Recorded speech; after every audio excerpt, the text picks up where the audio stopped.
Nah, hari ini saya akan bawa kita ke dalam satu topik yang lebih spesifik, saudara, yang seringkali setiap anak-anak Tuhan alami di dalam hidup mereka, saudara, ya, hidup kita semua, yaitu kita akan belajar tentang the root of bitterness, ya, atau menang atas akar pahit, saudara.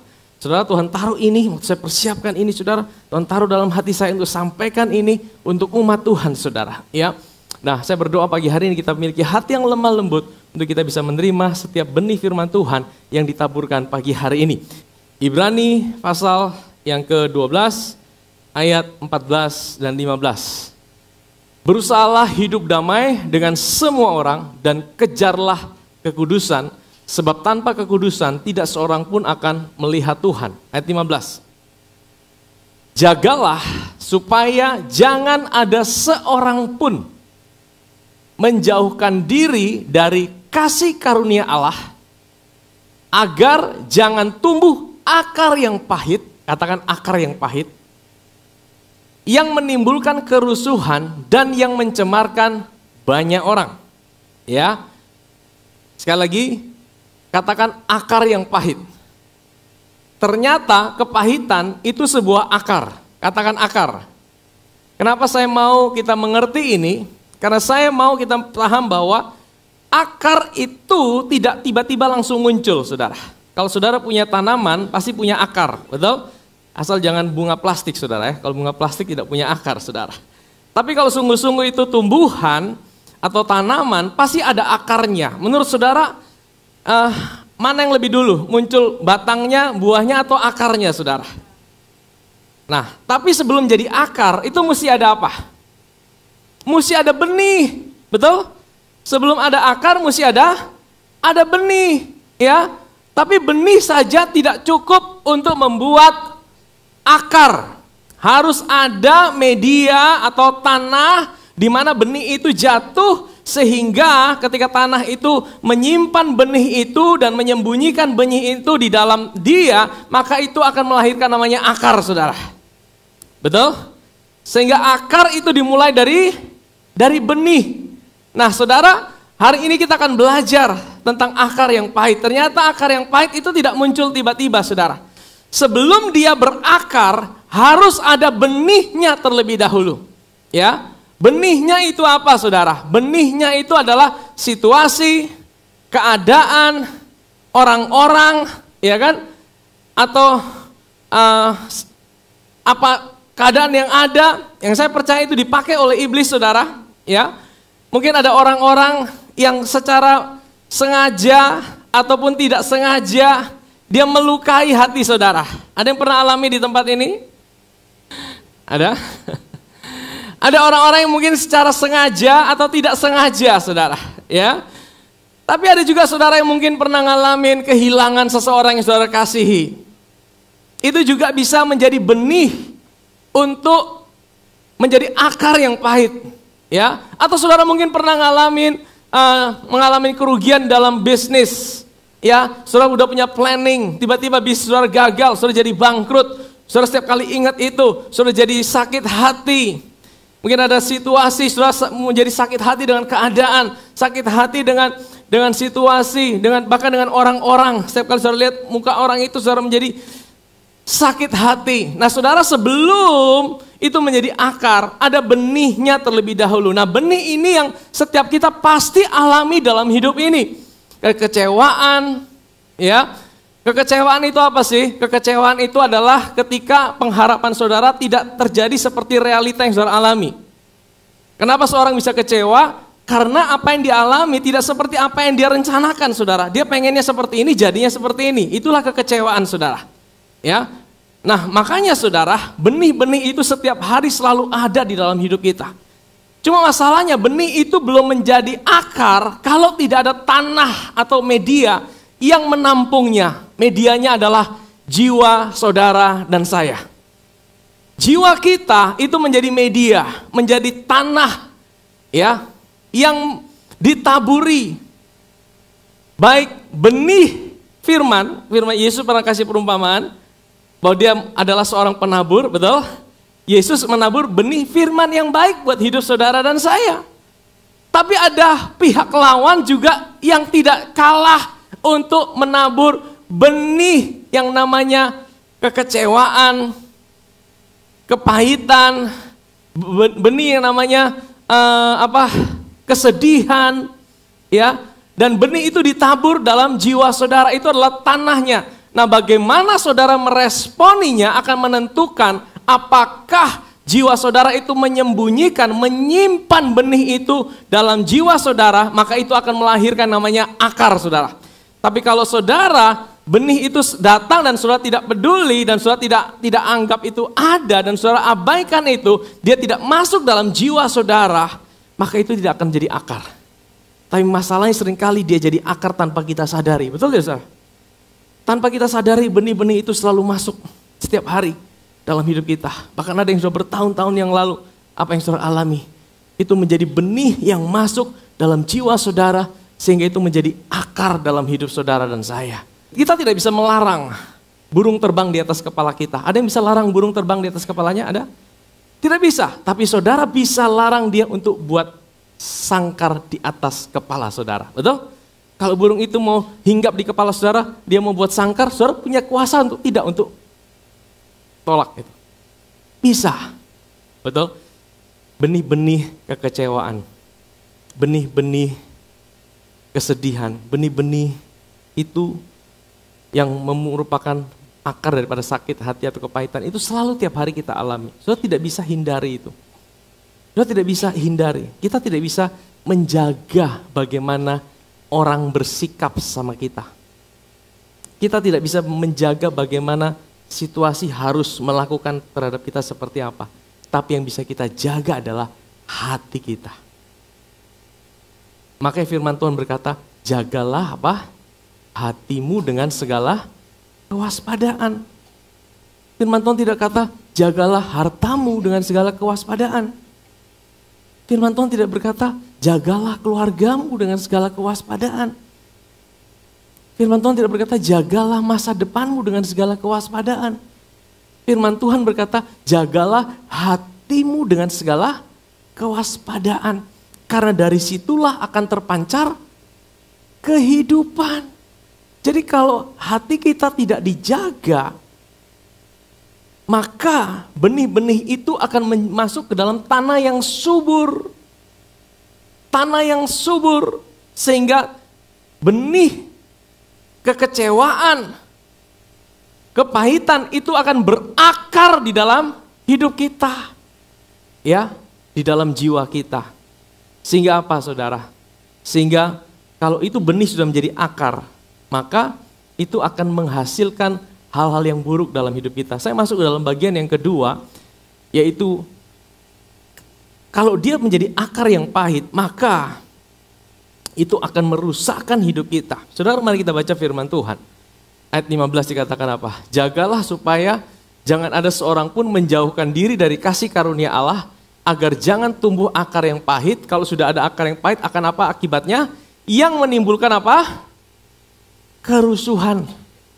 Saudara pernah ngalami kerusuhan? Pernah ngalami kerusuhan? Kota Kupang pernah ada kerusuhan, betul? Ingat tahun berapa itu? 98 ya. Saudara, wah, waktu kerusuhan saudara ngalami ketakutan. Betul tidak, saudara? Ada kerusuhan ya. Ketika ada kerusuhan itu menjadi sebuah ketakutan. Saudara tahu, bukan cuma di luar kita bisa ngalami kerusuhan, di dalam jiwa kita juga bisa ngalami kerusuhan, saudara. Kalau saudara, jiwa saudara sedang ngalami kerusuhan, jiwa saudara sedang ngalami kerusuhan itu dari mana? Dari akar pahit. Kalau saudara simpen akar pahit, kadang-kadang kita tidak sadar kita sedang simpen akar pahit. Maka nanti kita akan berdoa. Mungkin kejadian yang bertahun-tahun yang lalu tanpa sadar itu masuk dan saudara simpan tanah saudara menjadi tanah yang subur untuk membuat benih yang ada itu menjadi berakar. Sehingga apa? Tanpa sadar itu mulai membuat kerusuhan dalam jiwa saudara. Ya, saya coba tampilkan gambar diagram. Nah, saya kembali ke sini, saudara. Ini karena ini penting, ini untuk kita tahu siapa diri kita. Kita ini adalah manusia roh. Waktu kita lahir baru, roh kita ini sudah diganti dengan rohnya Kristus sendiri. Roh kita itu manunggal, ini ciptaan baru, ini udah sempurna, saudara. Tapi masalahnya kita masih hidup di dunia, kita punya jiwa.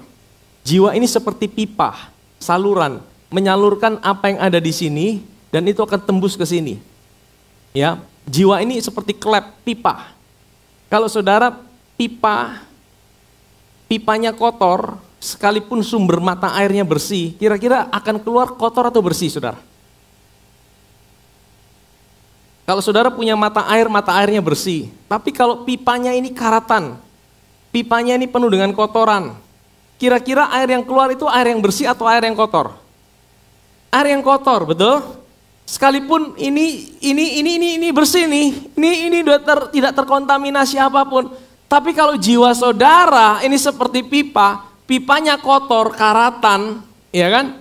Maka yang keluar ke sini adalah sesuatu yang kotor, sesuatu yang buruk. Makanya tidak jarang akhirnya kalau orang hidup dalam kepahitan, akar pahit, ya tiba-tiba bisa tubuhnya sakit-sakitan, ya kan? Orang dia ngalamin stres, dia jadi imannya lumpuh, dia tidak punya dia tidak bisa lihat lagi kebaikan Tuhan dalam hidupnya. Dia menjadi orang yang self pity, dia menjadi orang yang mengasihani diri sendiri. Dia selalu melihat bahwa dirinya punya masalah yang paling besar dibandingkan orang-orang lain. Ya. Karena apa, saudara? Karena jiwanya ini sudah tertutup dengan akar pahit. Akar pahit itu di jiwa, saudara. Ya. Akar pahit ini di jiwa. Makanya firman Tuhan berkata, jagalah hatimu ini di jiwa kita dengan segala kewaspadaan. Ini mesti dibersihkan. Supaya apa? Supaya sumber air kehidupan ini bisa mengalir melalui jiwa. Sehingga di area kehidupan kita yang kelihatan itu, saudara. Akar itu kelihatan tidak, saudara? Akar kelihatan tidak? Akar tidak kelihatan. Yang kelihatan adalah pohon dan daun dan buahnya. Tapi pohon, daun, dan buah tidak bisa hidup kalau tidak dikasih makan dari akar. Sehingga kalau akarnya pahit, dia akan mengaliri, memberi makan yang di luar ini semua akan jadi pahit, saudara. Saya perlu katakan ini karena Tuhan ingin saudara tidak hidup dalam kepahitan. Tuhan tidak ingin saudara hidup dalam kepahitan. Karena Tuhan ingin hidup saudara diberkati. Amin. Ya. Tuhan ingin hidup saudara dan saya diberkati. Kita tidak bisa kendalikan bagaimana orang berespon sama hidup kita, situasi dan keadaan. Tapi yang bisa kita lakukan adalah kita menjaga hati kita, jiwa kita. Nah, yang pertama, pahitan itu menimbulkan kerusuhan di dalam jiwa kita. Merusakkan hidup kita. Kita jadi orang-orang yang tidak bisa melihat kebaikan Tuhan. Bahkan kita tidak bisa melihat ada jalan keluar dari Tuhan buat masalah dan persoalan kita. Ya, ada yang pernah alami seperti itu? Tidak di tempat ini ya. Semua kita orang-orang yang lebih daripada pemenang. Masih tidak ada yang ngaku gitu, saudara ya. Saya percaya setiap kita pasti pernah alami. Dan ini tidak ada yang kebal dengan ini semua. Karena setiap benih-benih itu pasti kita tiap hari hadapi. Makanya kita mesti bisa mendeteksi itu, saudara. Menimbulkan kerusuhan ini di dalam diri kita. Dan juga mencemarkan apa banyak. Jadi menular, saudara. Tuhan tidak mau kita seperti itu. Tuhan mau kita dibebaskan. Amin, saudara? Amin. Ya, mencemarkan banyak orang. Mari kita buka Efesus pasal 4. Apabila kamu menjadi marah, boleh tidak menjadi marah? Boleh. Karena firman Tuhan bilang apabila kamu menjadi marah. Tuhan kasih kita namanya perasaan, salah satunya adalah supaya kita bisa marah. Kalau kita tidak punya perasaan, kita tidak bisa marah. Tapi karena Tuhan kasih kita diinstal yang namanya perasaan, itulah kita bisa marah. Tetapi saudara, Tuhan tidak mau marah ini menjadi amarah, saudara. Bagaimana caranya? Apabila kamu menjadi marah, janganlah kamu berbuat dosa. Dengan cara apa? Janganlah matahari terbenam sebelum padam amarahmu. Jangan berikan kesempatan kepada Nah itu dia saudara. Kalau saudara marah, saudara tidak selesai dan dibiarkan jadi amarah, itu menjadi tempat celah buat iblis untuk bisa ambil sesuatu yang baik dari hidup saudara. Betul?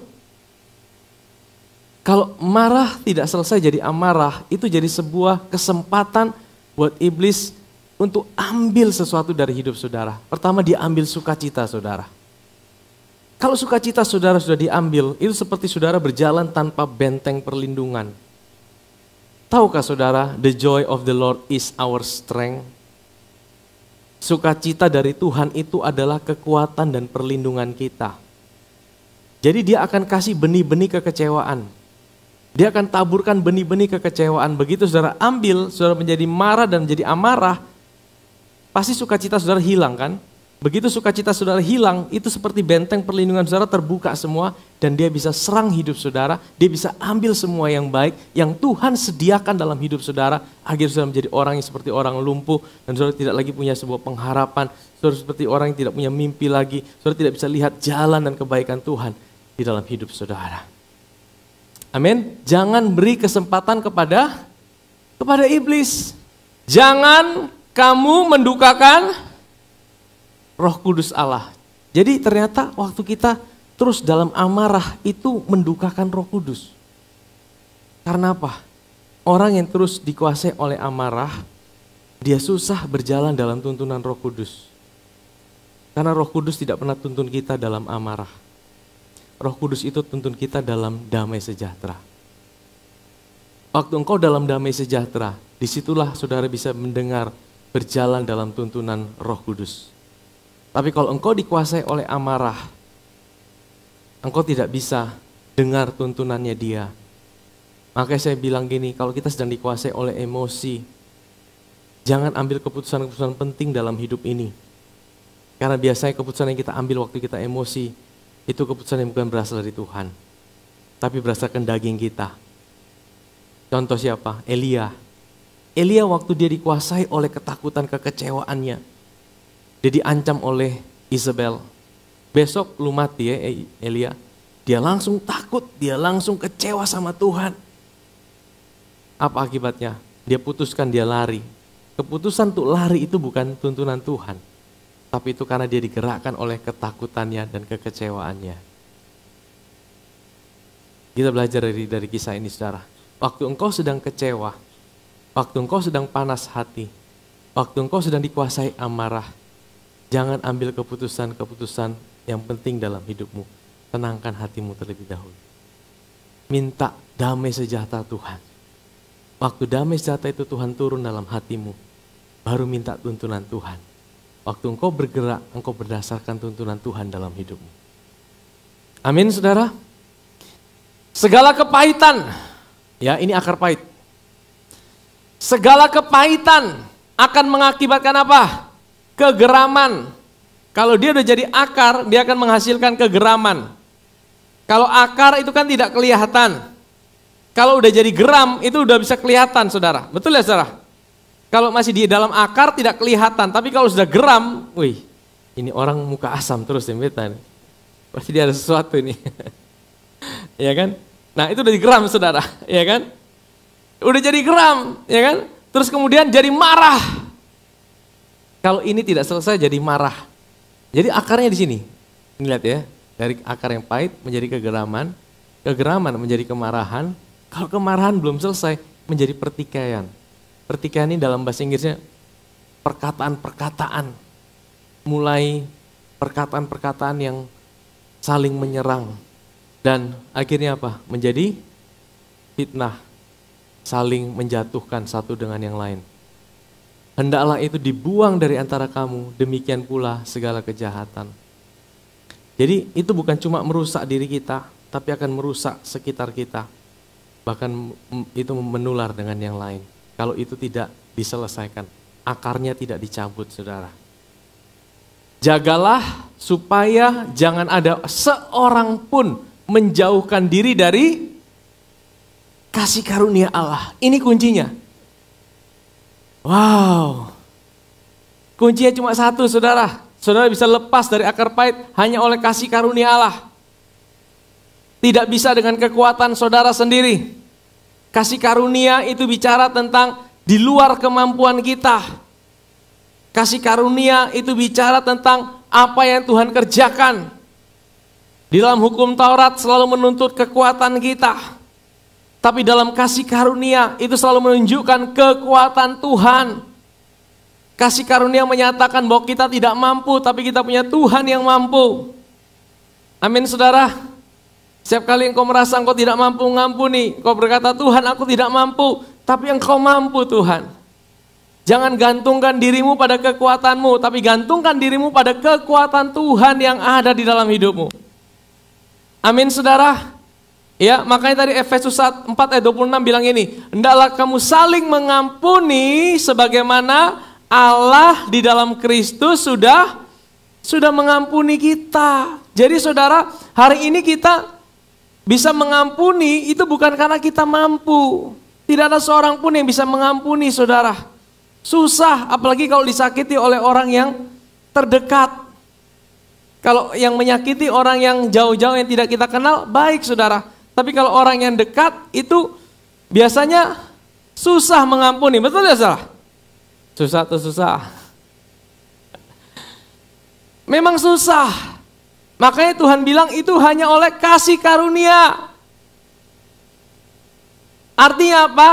Saudara tidak bisa pakai kekuatan dirimu sendiri. Saudara harus datang sama Tuhan. Saudara harus datang sama Tuhan. Karena Tuhan yang kasih kekuatannya buat hidup saudara. Dia yang mengampuni melalui hidup saudara. Ya. Mengampuni dan melupakan itu sama atau tidak? Mengampuni dan melupakan sama atau tidak? Ada suami istri datang konseling, udahlah lupakan kesalahannya. Lupakan yang telah lalu, pakai lagu. Lupakan yang telah lalu, berlari pada tujuan. Kira-kira saudara bisa lupa tidak kalau saudara pernah disakiti? Bisa lupa tidak? Kalau saudara bisa lupa, berarti saudara sudah gegar otak mungkin ya. Mungkin sudah pernah mengalami gegar otak, tidak ingat lagi. Saudara, ya mungkin bisa saudara, bisa. Saya ini kadang-kadang, saya ini orang yang suka lupa saudara. Saya ini suka lupa kalau ada masalah, ya, bersyukur saudara ya. Tapi kalau kadang-kadang ada peristiwa-peristiwa yang udah bertahun-tahun, kita tidak bisa lupa. Kejadian itu kita tidak bisa lupa. Tapi yang bisa adalah rasa sakitnya itu sudah hilang waktu kita ingat itu. Saya bisa mengerti ini. Waktu engkau belum bisa ngampuni kejadian itu, setiap kali engkau ingat, rasa sakit itu tetap ada. Setiap kali engkau ingat peristiwa 20 tahun lalu, 15 tahun lalu, mungkin engkau pernah dikecewakan, engkau disakiti, engkau dilecehkan mungkin. Dan peristiwa itu kalau engkau belum diangkat, belum dicabut akarnya, setiap kali engkau ingat itu engkau sakit. Tapi waktu engkau datang pada Tuhan, dan engkau bereskan Tuhan angkat itu, engkau tidak lupa peristiwa itu. Tapi rasa sakitnya sudah hilang waktu engkau ingat peristiwa itu. Itu yang penting dalam hidup ini. Engkau tidak pernah lupa akan setiap masalah yang ada dalam hidupmu. Tapi rasa sakit akan setiap persoalan itu sudah selesai waktu engkau bawa sama Tuhan. Amin saudara? Amin? Amin? Waktu engkau bawa sama Tuhan, waktu engkau datang sama Tuhan, setiap rasa sakit itu engkau tidak lagi rasakan itu. Peristiwanya tetap engkau ingat. Nah itu dikatakan bahwa kita tidak bisa lupakan, tapi kita bisa mengampuni. Amin saudara? Bagaimana kita mengampuni? Karena anugerah Tuhan. Karena kita tahu kita tidak mungkin bisa ampuni. Tapi Tuhan yang mengampuni kita terlebih dahulu. Waktu kita sadar akan pengampunannya, pengampunan itu memampukan kita untuk mengampuni. Amin saudara? Yang kedua, kasih karunia itu bicara apa? Kasih karunia itu bicara tentang apa yang Tuhan berikan dalam hidup kita. Ya, saudara tahu apa bedanya kemurahan dan kasih karunia? Apa bedanya mercy dan grace? Mercy itu kemurahan, grace itu kasih karunia. Mercy itu adalah saudara tidak mendapatkan apa yang harusnya saudara dapatkan. Contoh begini, saudara kedapatan melanggar lampu merah, ya kan? Saudara bawa motor, tidak pakai helm, tidak bawa SIM, melanggar lampu merah. Langsung kena semprit, prit. Waduh, ini kena tilang ini. Mesti habis berapa lagi ini? Pak polisi datang. Kenapa? Mana SIM-nya? Tiba-tiba waktu sudah lihat Pak polisi, ini teman saya dari kecil ini. Sudah, betul saling kenal, sudah jangan kasih beta. Ini beta lagi susah ini. Oh gitu kok, lu lagi susah, kok sudah beta jadi tilang, sudah. Itu kemurahan. Tapi karena dia tahu saudara lagi susah, sudah beta kasih keluar uang, beta kasih lu uang 500.000, lu pulang su. Itu kasih karunia. Ya, saudara tahu, di atas kayu salib, Tuhan melakukan dua hal ini. Kita yang harusnya dihukum, kita yang harusnya dapat penghukuman karena dosa dan pelanggaran kita dan dosa Adam juga. Tapi di atas kayu salib Tuhan Yesus ambil penghukuman itu. Kita tidak jadi dihukum. Tapi kita bukan hanya tidak jadi dihukum, tapi Tuhan juga kasih kita sebuah identitas yang baru. Dia jadikan dirinya sebagai hidup kita hari ini. Itu kasih karunia saudara. Waktu kita terima identitas yang baru, di dalam identitas yang baru, itu ada rancangan Tuhan yang terbaik buat saudara. Itu ada berkat Tuhan buat hidup saudara. Itu ada segala sesuatu yang Tuhan sudah sediakan buat hidup saudara. Tuhan itu tidak merancangkan saudara untuk hidup dalam kepahitan, untuk hidup dalam akar yang pahit. Karena itu bukan identitas saudara. Tapi iblis selalu berusaha label diri kita. Ingat, lu punya hidup memang seperti ini. Lu punya hidup tuh memang pahit seperti ini. Lu punya hidup tidak mungkin ada jalan keluar. Itu selalu masuk di pikiran kita. Dan seolah-olah memang takdir kita seperti itu. Saudara, kalau saudara ciptaan yang baru, orang lahir baru, Tuhan tidak pernah merancangkan saudara untuk hidup seperti itu. Ada sebuah kisah di dalam firman Tuhan. Naomi, suaminya, dan 2 orang anaknya. Mereka tinggal di Bethlehem. Saudara ingat kisah itu? Waktu mereka tinggal di Bethlehem mengalami namanya kelaparan. Singkat cerita keluarga ini akhirnya merantau. Mereka dengar di Moab itu lagi bagus ekonominya. Akhirnya apa? Mereka pindah rame-rame. Mereka jual semua yang mereka punya di Bethlehem. Mereka pindah ke Moab. Dan singkat cerita sampai di Moab, keluarga ini sepertinya berhasil. Ya, anak mereka besar dan akhirnya mereka punya istri masing-masing. Satu istri namanya Ruth, satu namanya Moab. Tapi kemudian tidak lama kebahagiaan itu, mulai timbul bencana demi bencana. Suaminya mati, suami Naomi. Kemudian suaminya Ruth juga mati. Suaminya Orpa juga mati. Akhirnya apa? Tinggal mereka 3 orang janda. Saudara sebagai Naomi, kira-kira saudara mengalami hidup yang pahit atau hidup yang senang? Kalau saudara jadi Naomi, kira-kira hidup saudara pahit atau senang? Pahit. Pasti Naomi saya bayangkan. Dan memang itu dia bilang saudara. Waktu dia kembali ke Bethlehem, dia dengar Bethlehem sudah tidak lagi kelaparan. Mereka kembali ke Bethlehem, orang-orang bilang, itu kan Naomi, itu Naomi. Dia bilang sama mereka, jangan panggil saya Naomi. Naomi itu artinya apa? Sukacita. Kata nama Naomi itu artinya sukacita. Tapi dia bilang gini, panggil saya Mara. Bukan dia suka marah-marah, bukan sudah. Mara itu artinya pahit hidup saya. Dia mulai rubah identitasnya. Dia tidak lagi lihat dirinya sebagai orang yang penuh dengan sukacita. Tapi dia mulai label dirinya sebagai orang yang pahit. Dan itu bisa dimengerti karena apa? Karena dia alami terus hidup yang pahit, suaminya meninggal, anaknya meninggal, 2 meninggal, tinggal mereka janda, 3 orang. Akhirnya dia suruh dua-duanya, sudah saya pulang sendiri sudah. Singkat cerita akhirnya Ruth yang ikut, Ruth bilang tidak, saya akan ikut kamu kemanapun kamu berada. Singkat cerita 2 orang janda ini kembali ke Bethlehem. Nah kalau Naomi mau terus tinggal dalam kepahitannya, kira-kira hidupnya berubah tidak saudara? Tidak berubah. Tapi di situ puji Tuhan, dia mulai matanya tidak lagi fokus dengan dirinya, kepahitannya. Dia mulai lihat anak mantunya Ruth ini mulai cari makan di ladang orang. Pilih itu berkas-berkas sisa-sisa daripada jelai-jelai gandum. Dan akhirnya ketemu dengan Boas.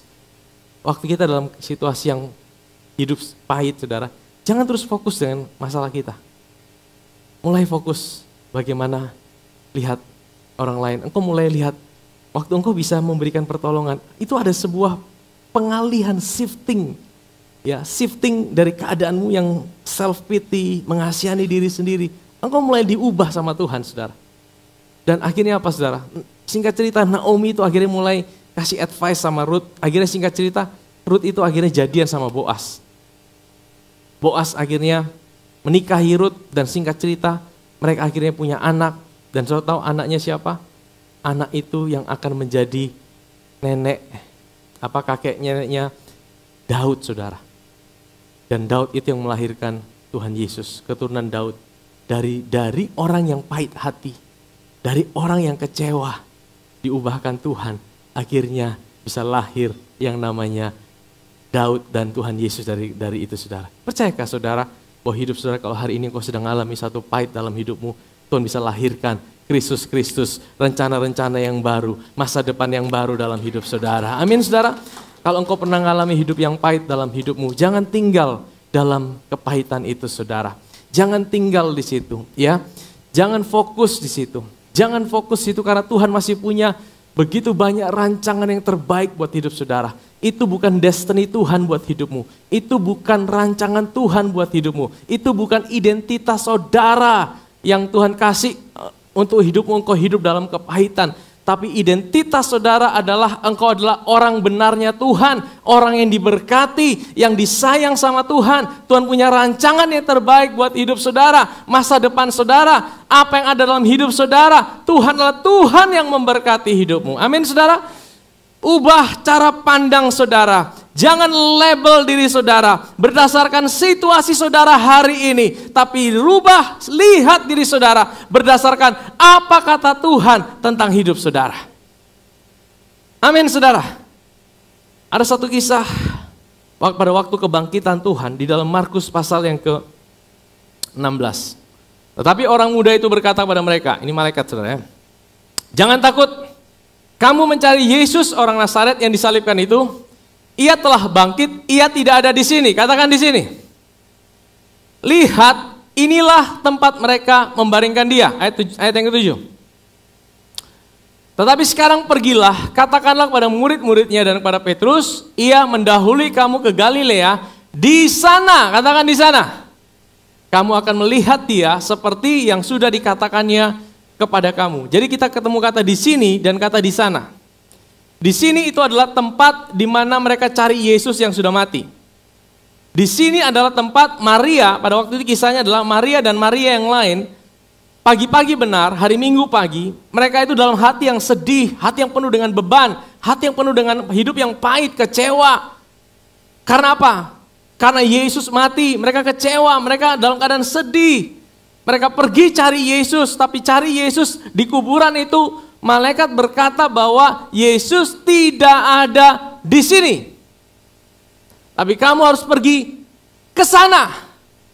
Ya, saya pernah khotbah tentang ke sana beberapa minggu yang lalu. Waktu Elia disuruh Tuhan, pergilah ke sana karena di sanalah tempat penyediaan Tuhan. Kalau Tuhan suruh engkau ada di sana, itu ada disitulah tempat penyediaan Tuhan dalam hidupmu. Amin. Saudara tahu kenapa kisah ini? Tuhan tidak mau mereka ada di sini, meratapi hidup mereka, kepahitan mereka, sakit hati mereka. Tapi mereka harus melangkah keluar, mereka harus jalan ke sana. Karena di sanalah, di situ Tuhan ada. Tuhan menyediakan segala sesuatu buat hidup mereka. Artinya apa? Buat kita hari ini. Kalau engkau hari ini sedang mengalami kepahitan, akar yang pahit dalam hidupmu, jangan tinggal di situ. Jangan tinggal di situ. Tuhan mau engkau pergi ke sana. Ke sana itu di mana? Engkau tinggalkan itu. Engkau mungkin tidak bisa lupakan, tapi engkau tinggalkan itu. Engkau pergi, engkau mulai bergerak. Cari Tuhan. Tuhan itu ada di sana. Tuhan suruh engkau berjalan ke sana. Jangan biarkan itu membuat engkau tidak bisa bergerak dalam hidupmu. Jangan biarkan itu buat engkau jadi lemah dalam hidupmu. Jadi buat engkau jadi lumpuh dalam hidupmu. Tapi engkau mulai bergerak ke sana. Amin, saudara. Di dalam Lukas pasal 15 ada sebuah kisah tentang anak yang hilang. Saudara pasti udah tahu kisah ini. Bagaimana ada seorang anak bungsu, dia lari pergi meninggalkan rumah, dia habiskan harta orang tuanya. Dan singkat cerita akhirnya dia kelaparan dan dia kembali ke rumah bapaknya. Dan kemudian apa? Bapaknya potong kasih dia lembu yang tambun. Dan kemudian apa? Dia panggil untuk buat pesta yang besar. Saudara tahu? Anak sulung yang ada, dia tidak masuk dalam pesta itu. Dia bilang apa? Dia sakit hati.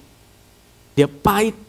Dia kecewa sama bapaknya. Dia bilang apa? Bapak, saya ini melayani Bapak di rumah Bapak. Saya tidak pernah melanggar sedikit pun perintah Bapak. Tapi Bapak tidak pernah kasih saya anak kambing untuk saya berpesta, bersenang-senang dengan teman-teman saya. Tapi giliran datang anak Bapak itu yang habiskan duit Bapak. Bapak malah kasih dia anak lembu yang tambun.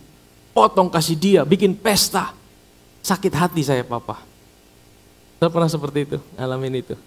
Kejadian seperti itu, ada kecemburuan, ya kan? Saudara tahu, anak yang sulung ini, dia kecewa. Bapaknya bilang, anakku, semua yang Bapak punya, kau punya juga. Saudara tahu, anak sulung itu tidak mau masuk ke pesta itu. Pertanyaannya, pestanya jalan tidak? Pestanya tetap jalan tidak? Anak sulung itu nikmati pestanya tidak? Anak sulung itu nikmati pestanya tidak? Saudara tahu, kalau kita hidup dalam kepahitan, Tuhan itu Tuhan yang buat pesta. Makanya kalau kita datang ke gereja, datang seperti mau datang ke pesta. Siapkan diri kita untuk menikmati Tuhan. Amin, saudara. Tapi kalau kita hidup dalam kepahitan, sakit hati, pestanya jalan, tapi kita tidak bisa nikmati pesta itu. Tuhan siapkan pesta yang terbaik. Anak sulung itu tidak bisa nikmati pesta itu. Karena apa? Karena dia pahit hati. Karena dia kecewa. Karena dia akhirnya apa? Dia tidak mau masuk pesta itu. Padahal di pesta itu dia bisa nikmati segala yang terbaik daripada Tuhan. Amin, saudara. Apa pelajaran yang kita bisa kita dapat hari ini? Ya, yang pertama, benih-benih itu selalu ada di setiap hari dalam hidup kita. Kita tidak bisa larang, karena si jahat itu selalu dia bisa taburkan benih. Tuhan itu taburkan benih yang baik, tapi si jahat itu dia bisa pakai situasi, keadaan, orang-orang untuk taburkan benih-benih kekecewaan dalam hidup kita. Tapi respon kita, apakah kita mau simpan itu dalam tanah hati kita, jiwa kita. Kalau kita udah simpan, itu akan jadi akar. Nah, kalau sudah jadi akar, itu akan merusak kehidupan kita. Bukan cuma merusak kehidupan kita, merusak orang-orang yang lain juga, saudara. Nah, bagaimana caranya? Tuhan tidak ingin saudara hidup dalam seperti itu. Tuhan ingin saudara hidup diberkati. Tuhan ingin saudara punya hidup yang mengalami Tuhan dalam hidup ini. Caranya cuma satu. Kalau saudara alami itu, datang sama Tuhan. Karena karena kasih karunia Allah. Makanya firman Tuhan bilang, jangan jauhkan diri dari kasih karunia Allah. Waktu engkau menjauhkan diri dari kasih karunia Allah, mulai timbul akar yang pahit. Kalau engkau dekat, engkau ngalamin kasih karunia Tuhan, akar pahit itu tidak bisa dekat dalam hidup saudara. Amin, saudara? Caranya bagaimana? Selalu sadari akan pengampunan Tuhan. Selalu sadari akan pengampunan Tuhan yang bisa buat engkau bisa mengampuni orang lain. Yang kedua, sadari siapa dirimu dalam Kristus. Tuhan tidak pernah menetapkan engkau untuk hidup di dalam kepahitan. Tuhan tidak menetapkan engkau hidup dalam situasi engkau kecewa dan sakit hati. Tapi Tuhan menetapkan engkau hidup untuk hidup yang diberkati. Dan Tuhan mau engkau melangkah, ya, keluar jalan, tinggalkan itu situasi, tinggalkan itu keadaan, dan mulai nikmati Tuhan di dalam pestanya Tuhan. Amin, saudara.